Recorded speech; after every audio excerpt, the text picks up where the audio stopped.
तर मित्रांनो, आजच्या ब्लॉग्समध्ये आपल्याला लय जबरदस्त काम करायचं आहे मित्रांनो. याच्यामध्ये काही होऊ शकतंय, म्हणजे एकदम जबरदस्त काम आहे. तर मित्रांनो, आजच्या ब्लॉग्समध्ये मी तुम्हाला सांगतो. तर याच्यामध्ये जसं काही माणसं द्राक्षाची दारू बनवतात, म्हणजे द्राक्षे जे बाटलीमध्ये द्राक्षांचा रस जो बाटलीमध्ये एकदम गोळा करून करून बाटली भरून आणि ती बाटली जी असते ती जमिनीमध्ये गाडून ठेवतात, म्हणजे एकदम मध्ये खोदून आणि त्याच्यावरून माती पसरवून आणि 5 दिवसांनी 10 दिवसांनी काढतात. आणि ती जर पिदलं, ते जर रस पिदलं द्राक्षांचं, तर एकदम खूप म्हणजे खूप माणूस माजतं, दारूवाणी होतं. त्याचप्रमाणे आज आपल्याला काजू आंब्यांचा प्रयोग करायचा आहे. तर मित्रांनो, आजच्या ब्लॉग्समध्ये लागून राहा. आपण काजू आंब्यांचा रस जो आहे पिकलेले, तो रस आपण बाटलीमध्ये घ्यायचा आहे आणि 5 दिवसासाठी आपण तसाच ठेवायचा आहे. आणि 5 दिवसांनंतर ती बाटली काढून आणि आपल्याला प्यायचं आहे. आणि त्याचं कसं होतं ते आपल्याला त्याच्यावरलं रिॲक्शन पाहायचं आहे, म्हणजे काय होतं त्याचा प्रयोग पाहायचा आहे.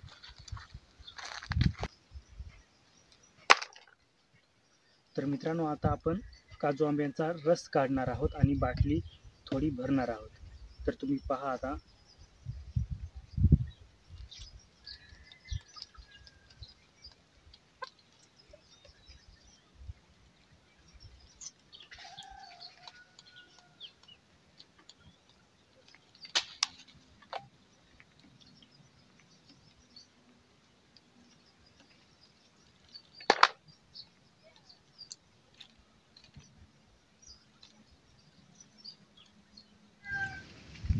तर आता आपण ह्या भगोनीमध्ये आपण सगळा रस पहिले आपण काढणार आहोत, त्याच्यानंतर आपण बाटली भरायची आहे. तर मित्रांनो, एकदम चांगल्या पद्धतीने आता भरू पटापट आणि मग भगोनीमध्ये, मग आपण बाटलीमध्ये आपण याचा रस टाकणार आहोत.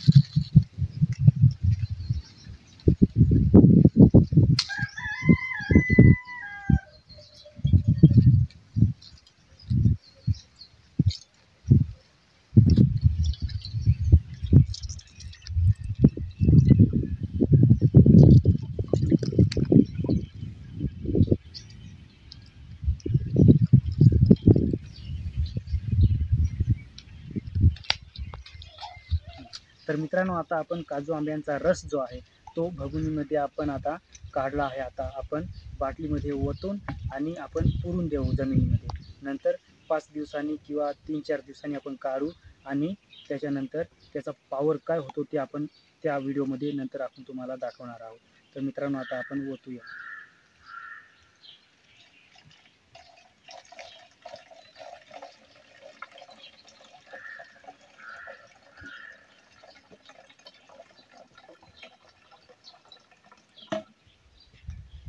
तर मित्रांनो, एवढं भरलं. आता आपण एवढंच याची टेस्ट घेऊन बघू. आता एवढंच आपण जमिनीमध्ये पुरून घालू, म्हणजे जेणेकरून याचा पॉवर काय होतो ते आपल्याला पाहायचं आहे. पण कधीही मी काही असं केलं नाही, पण ह्यावेळेस तुम्हाला मी करून दाखवणार आहे. काय होतं ते पण तुम्हाला पुढच्या व्हिडिओमध्ये सांगेन. तर मित्रांनो, आता आपण हे डायरेक्ट पॅक करून आणि जमिनीमध्ये पुरून देऊ.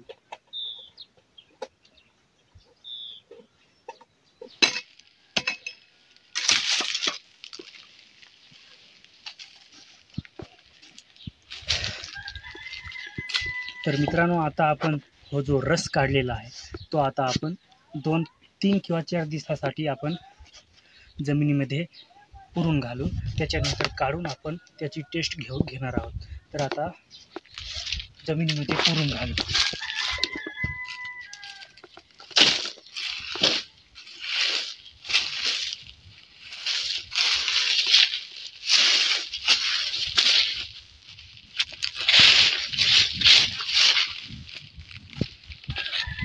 आता आपलं काम ओके झालेलं आहे.